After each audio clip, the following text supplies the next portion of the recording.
माझं नाव करण, वय 28. पुण्यात सॉफ्टवेअर इंजिनियर म्हणून नोकरीला लागलो होतो. कंपनीने दिलेला फ्लॅट आवडला नाही. खूप गर्दी, आवाज आणि एकटेपणा जाणवायचा, म्हणून भाड्याची चांगली खोली शोधायला लागलो.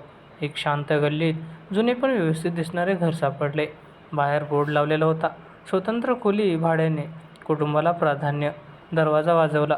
आतून हलक्या पावलांचा चाहूल आली. दरवाजा उघडताच समोर उभी होती ती घरमालकीण. तिचं नाव अनुष्का. वय साधारण 34-35चं असावं. गोरीपान कांती, लांब काळे केस मोकळे सोडलेले, डोळ्यात एक शांत पण उदास छटा.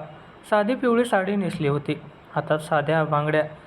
चेहरा देखणा होता, पण त्यावर वर्षानुवर्षाचा एकटेपणा स्पष्ट दिसत होता. "या, आत या." तिचा आवाज मऊ, थोडासा थकलेला वाटला. मी आत गेलो. घर मोठं होतं. जुन्या काळची लाकडी जिने, स्वच्छ फरशी, मोठा हॉल आणि वरती बाल्कनी. तिने मला वरच्या मजल्यावरची खोली दाखवली. खोली चांगली होती. स्वतंत्र बाथरूम, छोटा बाल्कनी आणि खिडकीतून हिरवीगार झाडं दिसत होती. मी लगेच ठरवलं की ही खोली घ्यायची. "भाडं काय आहे?" मी विचारलं. तिने सांगितलं. नियमही सांगितले. रात्री 11 नंतर आवाज नको. स्वयंपाकघर वापरायचं असल्यास सांगा, आणि घरातली इतर खोल्या माझ्या नसतील. मी मान डोलावली. पैसे देऊन मी त्या दिवशी सामान आणलं. पहिल्या काही दिवसात आमचं फारसं बोलणं झालं नाही. मी सकाळी ऑफिसला जायचो, रात्री उशिरा परत यायचो. ती बहुतेक वेळ स्वयंपाकघरात किंवा बाल्कनीत असायची. फक्त नमस्कार किंवा चहा घ्या, एवढंच. पण तिच्या हालचाली पाहताना मला जाणवायचं की ती पूर्ण एकटी आहे. मोठ्या घरात फक्त तिचीच पावलं आणि तिचा श्वास. एकदा रात्री मी उशिरा आलो. खूप थकलेलो होतो. स्वयंपाकघरातून चहाचा वास येत होता. मी आत डोकावलो. अनुष्का चहा करत होती. तिचे केस बांधलेले, कपाळावर हलका घाम. "करण, भूक लागली असेल. आज भाजी रोटी केली आहे, गरम करून घ्या," ती हलक्या आवाजात म्हणाली. मी नको म्हणालो, पण तिने ऐकलं नाही. एकट्याने जेवण करायला कंटाळा येतो. "बसा ना." त्या रात्री आम्ही दोघं जेवणाच्या टेबलावर बसलो. तिने 2 प्लेट्स लावल्या. फक्त साधं जेवण, पण खूप प्रेमाने केलेलं. बोलता बोलता तिची कहाणी हळूहळू बाहेर पडली. "माझा नवरा 3 वर्षापूर्वी अपघातात गेला," ती शांतपणे म्हणाली, डोळे टेबलावर खिळलेले. "त्यानंतर हे घर खूप मोठं वाटू लागलं. मुलं नाहीत, कुटुंब दूर. लोक म्हणतात पुन्हा लग्न कर, पण विश्वास बसत नाही." मी तिच्याकडे पाहत राहिलो. तिच्या डोळ्यातून एक हलकी ओलावा आला, पण तिने लगेच पुसला. मला तिचा एकटेपणा जाणवला. एवढ्या मोठ्या घरात, एवढ्या शांततेत ती एकटी कशी काय जगत असेल? "तुम्ही खूप मजबूत दिसता," मी म्हणालो. तिने हलकेच हसून मान डोलावली. "बाहेरून मजबूत दिसत्या, आतून कधी-कधी रात्री झोप येत नाही. फक्त आठवणी येतात." त्या रात्री जेवण झाल्यावर मी माझ्या खोलीत आलो, पण झोप लागेना. अनुष्काचा चेहरा, तिचा थकलेला आवाज, तिचे एकटेपणाचे शब्द, सगळं मनात फिरत होतं. ती इतकी सुंदर आहे की इतकी मृदू आहे, तरीही तिच्या आयुष्यात कुणी नाही. मला वाटलं कदाचित मी तिच्या आयुष्याचा थोडासा प्रकाश आणू शकेन. दुसऱ्या दिवशी सकाळी मी ऑफिसला निघालो तेव्हा ती चहा घेऊन आली. "करण, हा चहा घ्या आणि जेव्हा वेळ असेल तेव्हा बोलायला या. एकटेपणा कंटाळवाणा असतो." मी हसून चहा घेतला. तिच्या हातातून चहाचा कप घेताना आमचे बोट हलके स्पर्शले. ती थोडी लाजली, पण काही बोलली नाही. मी मनातल्या मनात विचार केला, ही स्त्री फक्त घरमालकीण नाही, ती एकटी आहे आणि तिला कुणीतरी हवं आहे, ज्याच्याशी मन मोकळं करायचं आहे. पुढचे काही दिवस आमच्यात हळूहळू संवाद वाढला. मी ऑफिसमधून आल्यावर तिला मदत करायला स्वयंपाकघरात जावं लागलो. ती मला करण म्हणून हाक मारायची. मी तिला अनु म्हणू लागलो. तिने पहिल्यांदा आश्चर्याने पाहिलं, पण नंतर हसून मान्य केलं. एक संध्याकाळ पाऊस पडत होता. मी बाल्कनीत उभा होतो. अनुष्का खाली हॉलमध्ये होती. वर बोलावलं. आम्ही दोघं बाल्कनीत उभे राहिलो. पावसाची थंड हवा येत होती. तिचे केस हलकेच उडत होते. "अनु, तुला कधी कधी भीती वाटत नाही, एवढ्या मोठ्या घरात एकटी?" मी विचारलं. तिने दूर पावसाकडे पाहत उत्तर दिलं. "वाटते, खूप वाटते, पण आता सवय झाली. तरीही कधीकधी कुणीतरी हात धरावासा वाटतो. फक्त शांतपणे बसून बोलावंसं वाटतं." माझ्या मनात एक हलकी लहर उठली. तिच्या शब्दात इतकी भावना होती. मी तिच्या जवळ उभा राहिलो. तिचा मंद सुगंध, तिची शांत उपस्थिती. मला जाणवलं की हळूहळू तिच्याकडे आकर्षण वाढत आहे. फक्त सहानुभूती नव्हती, तर काहीतरी खोल भावना जागृत होत होती. त्या रात्री मी झोपताना विचार करत होतो, ही एक रात्र, एक संधी तिचा एकटेपणा दूर करण्याची. पण अजून वेळ नव्हता. हळूहळू प्रेमाने, विश्वासाने मी तिच्या हृदयात स्थान मिळवणार होतो. दिवस गेलेल्या आमच्यातलं अंतर हळूहळू कमी होत गेलं. मी आता ऑफिसमधून घरी येताना अनुष्कासाठी काहीतरी गोष्टी घेऊन येऊ लागलो. कधी फळ, कधी तिच्या आवडीचे चॉकलेट. ती पहिल्यांदा नको म्हणायची, पण नंतर हसून घ्यायची. "करण, तू रोज हे कशाला घेऊन येतोस?" ती लाजून विचारायची. "तुम्ही एकटीसाठी एवढं काहीतरी करत असता तर मी थोडं तरी." मी हसत म्हणायचो. रोज रात्री जेवण हे आमचं नियमाचं झालं. ती स्वयंपाक करायची, मी तिच्या शेजारी बसून मदत करायचो.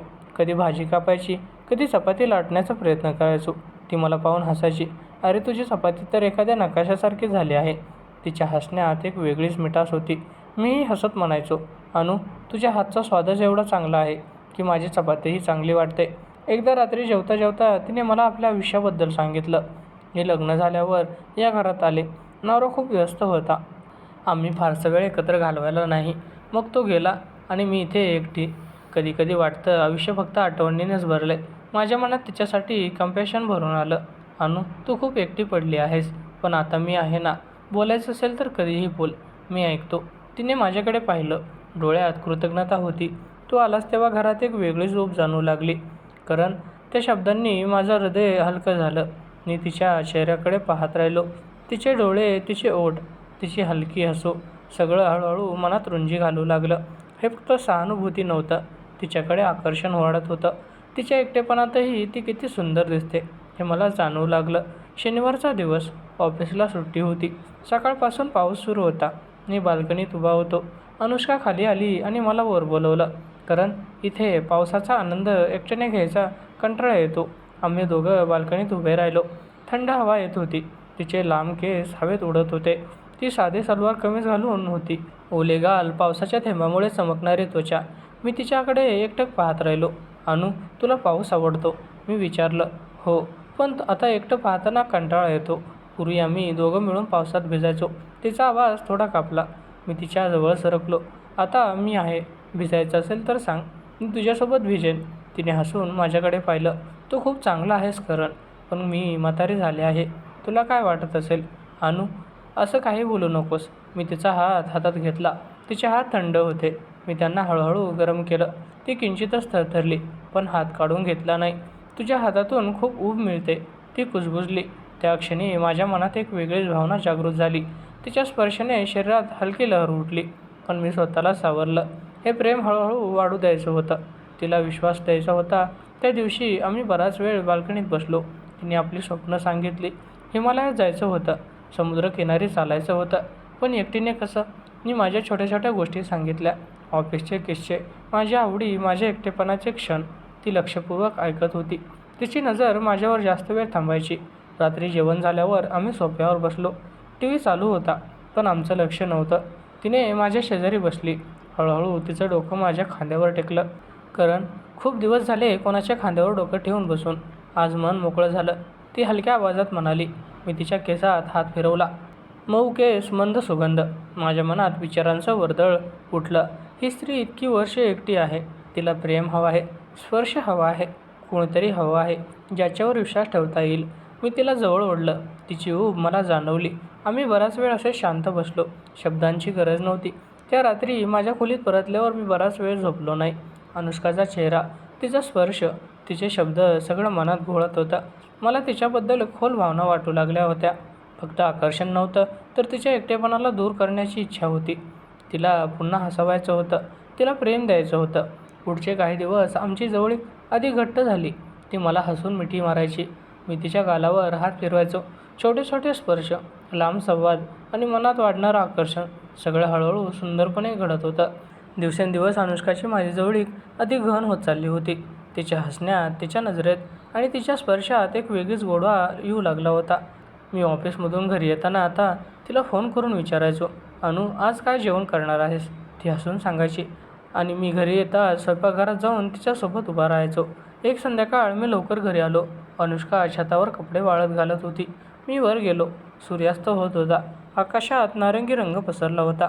ती साडी नेसली होती, केस मोकळे सोडलेले. वारा तिच्या केसांना हलकेच हलवत होता.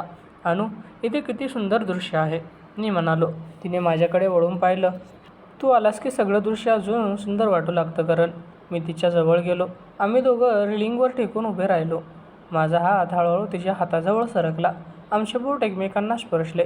ती किंचित लाजली, पण हात दूर नेला नाही. मी तिच्या हातावर हात ठेवला आणि हळूहळू बोट गुंफली. "तुझा स्पर्श मला खूप शांतता देतो." ती कुजबुजली. तिचा आवाज थोडा थरथरता होता. माझ्या मनात विचारांचं वादळ उठलं. ही स्त्री 3 वर्षे एकटी आहे. तिला प्रेम हवं आहे. कुणीतरी ज्याच्याशी ती पूर्णपणे स्वतःला विसरू शकेल. मी तिच्या खांद्यावर हात ठेवला. तिची ऊब मला जाणवली. तिने डोळे मिटले आणि माझ्या खांद्यावर डोकं टेकलं. करण, मी खूप दिवस कुणाच्या स्पर्शाची वाट पाहत होते. पण आता तू आहेस. मला भीती वाटते की हे सगळं स्वप्न तर नाही ना. हे स्वप्न नाही अनु. मी खरंच आहे. तुझ्यासाठी आहे. मी तिच्या कानात हलक्या आवाजात म्हणालो. त्या क्षणी आमचे डोळे एकमेकांत खोलवर पाहत राहिले. माझ्या हृदयाची धडधड वाढली. मी हळूहळू माझा चेहरा तिच्या चेहऱ्याजवळ नेला. आमचे ओठ एकमेकांना हलकेच भेटले. पहिली किस मऊ भावनेने भरलेली. पूर्ण प्रेमाने तिने मला घट्ट धरलं. तिच्या हातांनी माझ्या पाठीवर फिरलं. त्या स्पर्शात वर्षानुवर्षाचा एकटेपणा आणि नवीन आशा दोन्ही होती. किस संपल्यानंतर ती लाजून माझ्या छातीवर चेहरा लपवून उभी राहिली. मी काय करत आहे हे मला कळत नाही. पण तुझ्यासोबत असताना मन शांत होतं. मी तिच्या केसातून बोट फिरवली. अनु, तू खूप सुंदर आहेस. तुझ्या आतल्या आणि बाहेरच्या सौंदर्याला आम्ही पूर्ण करतो. तू एकटी राहिलीस, पण आता मी तुझ्यासोबत आहे. आम्ही छतावरून खाली आलो. तिच्या खोलीत गेलो. दिवा मंद केला. आम्ही सोफ्यावर बसलो. मी तिला जवळ ओढलं. तिचं डोकं माझ्या मांडीवर ठेवलं. मी तिच्या कपाळावर गालावर हळू चुंबन घेतली. तिचा श्वास वेगवान झाला. तिने माझ्या हाताला घट्ट पकडलं. करण, तुझ्या स्पर्शाने मला पुन्हा जिवंत वाटू लागलं आहे. माझ्या शरीराला आणि माझ्या मनाला एकत्र ऊब मिळत आहे, ती भावनिक स्वरात म्हणाली. माझ्या मनातही तिच्यासाठी खोल आकर्षण निर्माण झालं होतं. तिच्या मानेच्या वळणावर, तिच्या ओठांवर, तिच्या डोळ्यातील ओलाव्यावर माझी नजर वारंवार जात होती. मी तिच्या पाठीवरून हात फिरवला. ती किंचित थरथरली, पण मला जवळ ओढलं. आम्ही एकमेकांना घट्ट मिठी मारली. त्या मिठीत शब्द नव्हते, फक्त भावनांचा पूर होता. रात्री जेवणानंतर आम्ही पुन्हा तिच्या खोलीत बसलो. तिने मला सांगितलं, मला पुन्हा प्रेमात पडल्यासारखं वाटतंय. पण यावेळी खरं प्रेम वाटतंय, कारण तू माझा एकटेपणा समजून घेत आहेस. मी तिच्या हाताला हलकं किस केलं. अनु, मी तुला कधीही एकटं सोडणार नाही. तुझ्या प्रत्येक भावनेला, प्रत्येक आठवणीत मी साथ देईन. आम्ही रात्री उशिरापर्यंत बोलत होतो. छोटे छोटे स्पर्श, लांब लांब मिठ्या, प्रेमळ चुंबन, सगळं हळूहळू आणि पूर्ण भावनेने भरलेलं. तिच्या डोळ्यातून आनंदाचे अश्रू वाहत होते. मी ते पुसले आणि तिला पुन्हा मिठीत घेतलं. आज रात्री मी तुझा एकटेपणा पूर्णपणे दूर करणार आहे. मी तिच्या कानात कुजबुजलो. तिने मान डोलावली आणि मला अधिक घट्ट धरलं. त्या रात्री आम्ही एकमेकांत हरवलो. मन आणि हृदय पूर्णपणे एक झालं. स्पर्शात प्रेम होतं, चुंबनात विश्वास होता आणि मिठीत भविष्याची आशा होती. त्या रात्रीनंतर मला जाणवलं की आमच्यातलं आकर्षण फक्त शारीरिक नव्हतं, तर खोल भावनिक बंधन होतं. अनुष्का पुन्हा हसू लागली होती. तिच्या चेहऱ्यावर एक नवीन चमक आली होती. त्या रात्रीनंतर जेव्हा डोळे उघडले, तेव्हा सकाळची हलकी उजेड खोलीत पसरली होती. अनुष्का माझ्या छातीवर डोकं ठेवून शांत झोपली होती. तिचे केस माझ्या हातावर विखुरलेले, श्वास हलका आणि समाधानी. मी बराच वेळ तिच्या चेहऱ्याकडे पाहत राहिलो. तिच्या कपाळावर, गालावर अजूनही रात्रीच्या भावनेची लाली होती. माझ्या मनात एक अपूर्ण शांती भरली होती. ती किती वर्षे एकटी होती आणि आज तिच्या चेहऱ्यावर जी शांतता दिसते आहे, ती मी दिली आहे. मी मनातल्या मनात म्हणालो. मी हळूच तिच्या कपाळावर किस केलं. ती हलके जागी झाली. डोळे उघडताच प्रथम लाजली, नंतर हसली. तिने मला घट्ट मिठी मारली. करण, काल रात्री मी खरंच जिवंत झाले. इतके दिवस माझं शरीर आणि मन दोन्ही मृतासारखे होते. तू आलास आणि सगळं बदललं. तिचा आवाज भावनेने भरलेला होता. मी तिच्या केसात बोट फिरवत म्हणालो. अनु, तू मला प्रेम काय असतं ते शिकवलंस. तुझा एकटेपणा पाहून मला वाटलं होतं की मी काहीतरी करू शकतो, पण आता मला समजलंय की तू माझ्यासाठीही किती महत्त्वाची आहेस. आम्ही उठलो. ती स्वयंपाकघरात गेली. मी तिच्या मागे गेलो. तिने चहा केला. आम्ही दोघं बाल्कनीत बसलो. सकाळची थंड हवा, पक्ष्यांचा किलबिलाट आणि आमच्यातलं नवं नातं, सगळं परफेक्ट वाटत होतं. आता काय, तिने विचारलं, डोळ्यात थोडी भीती आणि खूप आशा. आता मी तुझ्यासोबत आहे, रोज, प्रत्येक क्षणी. तुला एकटं कधीही पडू देणार नाही. मी तिचा हात हातात घेऊन म्हणालो. त्या दिवसापासून आमचं आयुष्य पूर्णपणे बदललं. मी ऑफिसला जाण्यापूर्वी तिला मिठी मारून जायचो. रात्री घरी येताच ती दारात उभी राहून स्वागत करायची. तिच्या चेहऱ्यावर एक नवीन चमक आली होती. पूर्वीची उदासीनता नाहीशी झाली होती. एक रविवार आम्ही दोघं बाहेर फिरायला गेलो. ओळखीच्या लोकांना भेटलो. काहींनी आश्चर्याने पाहिलं. अनुष्का आता हसत हसत बोलायची. मी तिच्या खांद्यावर हात ठेवून उभा राहायचो. ती मला माझा करण म्हणून हाक मारायची. घरी आल्यावर तिने मला सांगितलं, लोक काय म्हणतील याची मला आता पर्वा नाही. तू माझ्यासोबत आहेस एवढंच पुरे आहे. रात्री आम्ही पुन्हा तिच्या खोलीत बसलो. दिवा मंद होता. तिने माझ्या मांडीवर डोकं ठेवलं. मी तिच्या पाठीवर हात फिरवत होतो. छोटे छोटे स्पर्श, प्रेमळ चुंबन आणि मन मोकळं करणारे संवाद हे आमचं नवं रुटीन झालं. करण, तू मला फक्त शारीरिक ऊब दिली नाहीस, तर मनाला आधार दिलास. मी आता स्वतःला पुन्हा आवडू लागले आहे, ती भावनिक होऊन म्हणाली. मी तिच्या डोळ्यात पाहून उत्तर दिलं. अनु, तुझ्या एकटेपणाला मी दूर केलं, पण तू मला प्रेमाची खोली दाखवलीस. आता हे नातं फक्त रात्र नाही, तर प्रत्येक दिवस आहे. कधी कधी आम्ही छतावर चांदण्या पाहत बसायचो. ती माझ्या कुशीत येऊन बसायची. मी तिला घट्ट धरून ठेवायचो. तिच्या शरीराची ऊब, तिचा श्वास, तिचा स्पर्श सगळं मला सांगायचं की ती आता माझी आहे आणि मी तिचा. एक रात्र ती थोडी भावूक झाली. मला भीती वाटते करण, हे सगळं कधी संपणार नाही ना. मी तिला मिठीत घेतलं आणि म्हणालो, संपणार नाही. मी तुझ्यासाठी आहे. तुझ्या प्रत्येक आठवणीला, प्रत्येक दुखण्याला मी साथ देईन. तू पुन्हा एकटी राहणार नाहीस. त्यानंतरचे दिवस खूप सुंदर गेले. मी तिच्यासाठी वेळ काढू लागलो. आम्ही एकत्र जेवण करायचो, गप्पा मारायचो, कधी कधी छोटे छोटे प्रवास करायचो. ती माझ्यासाठी खास जेवण करायची. मी तिला आवडीचे गिफ्ट्स आणायचो. आमच्यातलं प्रेम हळूहळू अधिक गहन होत गेलं. मी मनात विचार करायचो, एक रात्र पुरेशी होती तिचा एकटेपणा दूर करण्यासाठी. पण त्या एका रात्रीने आम्हाला एकमेकांसाठी आयुष्यभर बांधलं. अनुष्का आता पूर्णपणे बदलली होती. तिचं हास्य, तिचा ऊर्जा, तिची नजर, सगळं एक नवीन जीवन होतं. ती म्हणायची, तू आलास तेव्हा आम्ही फक्त घरमालकीन होते. आता मी प्रेमात पडलेली सुखी स्त्री आहे. मी तिच्या कानात कुजबुजायचो, आणि मी तुझा करण आहे, नेहमी तुझ्यासोबत. आमची कहाणी अशीच चालू राहिली. एक रात्र, एक स्पर्श, आणि त्यानंतरचे अनंत प्रेमळ दिवस. मोठ्या घरात आता फक्त एकटेपणा नव्हता, तर प्रेम, हास्य आणि एकमेकांची साथ होती.